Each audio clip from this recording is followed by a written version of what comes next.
اچھا نبی پاک علیہ السلام کی شان و عظمت یہ ہے، علماء بیٹھے ہیں، عرب زبان کا ایک دستور ہے، جس چیز کا شرط زیادہ، جس چیز کا مقام بلند، اس چیز کے نام بھی زیادہ ہوتے ہیں۔ خود مدینہ طیبہ کی کتابوں میں 100 کے قریب نام ملتے ہیں۔ ایک شہر ایسا ہے دنیا میں جس کے 100 سے زیادہ نام ہیں، یہ اس کا مقام اور مرتبہ بیان کرتے ہیں۔ سبحان اللہ، جناب رسول اللہ صلی اللہ علیہ وسلم کی شان یہ ہے کہ آپ کے نام 8 کے قریب کتابوں میں نام ملتے ہیں۔ سبحان اللہ، مواہب الدنیا میں آپ علیہ السلام کے 800 نام لکھے ہیں، مگر قربان جائیے سیدی اعلیٰ حضرت آپ کہتے ہیں کہ مجھے 1400 نام ملے ہیں، اور یہ تو میری تحقیق ہے، جہاں تک میں پہنچا ہوں اللہ سبحان اللہ نبی پاک کے ناموں کی کتنی ممکن نہیں ہے۔ اللہ اکبر، یار اللہ کے اوصاف کتنے ہیں، کمالات کتنے ہیں کہ آپ کے نام 1400 کے قریب ہیں، اور اس سے بھی زیادہ۔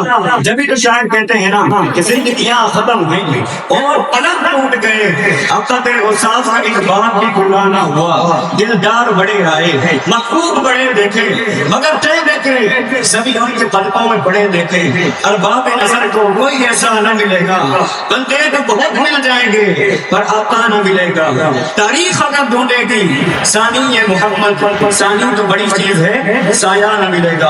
اللہ اکبر، نبی پاک علیہ السلام کے نام مختلف مقامات پر کیا ہے، سنتے جائیے، سبحان اللہ کی صدا بلند کرتے جائیے، دل میں عشق رسول کو اور بڑھاتے جائیے۔ حضرت کعب بن مالک تابعین کی ضمن میں آپ فرماتے ہیں اہل جنت کے ہاں آپ کا نام عبد الکریم ہے، اہل دوزخ کے ہاں آپ کا نام عبد الجبار ہے، اہل عرش کے یہاں آپ کا نام عبد المجید ہے، فرشتوں کے ہاں آپ کا نام عبد الرحیم ہے، انبیاء کرام کے ہاں آپ عبد الوہاب سے جانے جاتے ہیں، بہار آپ کو عبد الخالق کہتے ہیں، جنات کے ہاں عبد القہار ہے، درندے یعنی چیر پھاڑ کر جب جانور کھاتے ہیں ان کے نزدیک آپ کو عبد السلام کہتے ہیں، جو پائے آپ کو عبد المومن کے نام سے پکارتے ہیں، اور مومنوں کے ہاں سب سے مشہور سب سے فیمس جو آپ کا نام ہے وہ نام پاک محمد صلی اللہ علیہ وسلم ہے۔ آپ کی مبارک کی نیت ابو القاسم ہے کیونکہ آپ جنت تقسیم کرنے والے ہیں۔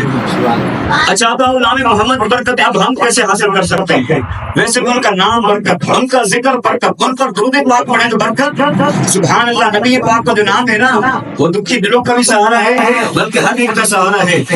یہاں تو فرماتے ہیں کہ اگر کوئی جو بندہ میرے نام کی برکت لینے کے لیے اپنا یا اپنے بچوں کا نام محمد رکھے تو اس کو بھی بہت برکتیں نصیب ہوتی ہیں۔ سرکار تو عالم فرماتے ہیں کہ جس کے نام بیٹا پیدا ہو اور میری محبت اور حصول برکت کے لیے اپنا یا اپنے بچوں کا نام محمد رکھے تو وہ اور اس کا بیٹا دونوں جنت میں جائیں گے۔ حدیث پاک میں ہے کہ جس نے میرے نام کی برکت کی امید کرتے میرے نام پر نام رکھا قیامت تک اس پر سلو شان برکت نازل ہوتے رہے گی۔ اب یہ بڑا معاملہ ہے آج کل استاد صاحب بیٹھے ہیں اور بھی علماء ہیں، ہمارے پاس لوگ آتے ہیں کہ حضرت بچوں کا نام بتائیں مگر ایسا بتائیں جو پورے خاندان میں کسی کا نہ ہو بلکہ پاکستان میں بھی کسی کا نہ ہو۔ پھر تو مریض سے نام لینا پڑے گا بھائی، کیا ضرورت دیتے ہیں یونیک نام کی؟ ایسا نام جو جنت میں لے جائے، ایسا نام جو برکتیں نازل ہو، ہمیں چھوڑ کر یونیک نام ڈھونڈنے۔ ارے اللہ والوں کے نام پر نام رکھو۔ سبحان اللہ، سید اعلیٰ حضرت کا کیا طریقہ تھا، جب کوئی آپ سے نام پوچھتا بچے کا تو آپ نام محمد ادا فرماتے، پکارنے کے لیے کوئی اور نام رکھتے تھے، بلال رکھ دیتے، جنید رکھتے تھے، کوئی بھی اچھا نام صحابی کے نام پر نام رکھتے۔ مگر اب تو جناب نام وہ چاہیے کہ بالکل یونیک، یہ نہ کریں آپ بچوں کے نام صحابہ، انبیاء، اہل بیت، ان کی برکتیں ملیں گی آپ کے خاندان پر برکتیں نازل ہوں گی۔ اب امام غزالی علیہ رحمۃ اللہ علیہ کا کیا نام ہے؟ امام محمد بن محمد غزالی، آپ کا نام بھی محمد، آپ کے والد کا نام بھی محمد، آپ کے دادا کا نام بھی محمد۔ ہم تو کہتے ہیں یہ نام ہمارے چچا کے بیٹے کا نام ہے، وہ ہمارے محلے میں کسی کا نام ہے، کوئی اور نام بتاؤ، ہمیں تو وہ نام ہی نہیں چاہیے جو کسی کا رکھتے ہو، یہ نہ کریں۔ سبحان اللہ، ہاں پھر نام رکھیں، نام محمد رکھ کر پکارنے کے لیے دوسرا نام کیوں؟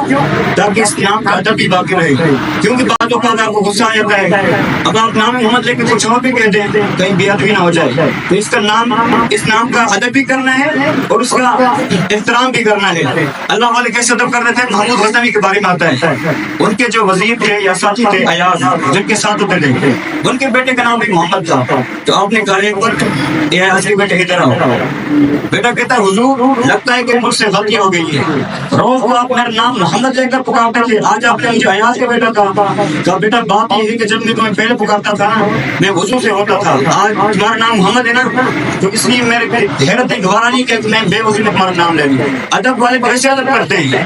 علماء کہتے ہیں ایسے نام رکھو، ضرور رکھو، پھر اس نام کا ادب بھی باقی کرو۔ اسی نام کے ساتھ معاذاللہ بری بات لوگ لگا رہے ہوتے ہیں، جیسے کسی کو کہتے ہیں رحمت، برکت، اول تو یہ نام رکھنے میں چاہیے، رکھے تو پھر اس کو سنبھالیں۔ گھر میں برکت بھائی ہے؟ جی نہیں ہے، برکت چلی گئی، تو کیا تم تو کہیں قبولیت کے وقت نہ ہو کہ برکت ہی چلی جائے۔ جیسے کسی کو کہتے ہیں رحمت، گھر میں رحمت ہے؟ جی نہیں، رحمت چلی گئی ہے، تو کیا مطلب قبولیت کے وقت ہو؟ تو بہرحال نام اچھے رکھنے چاہیے۔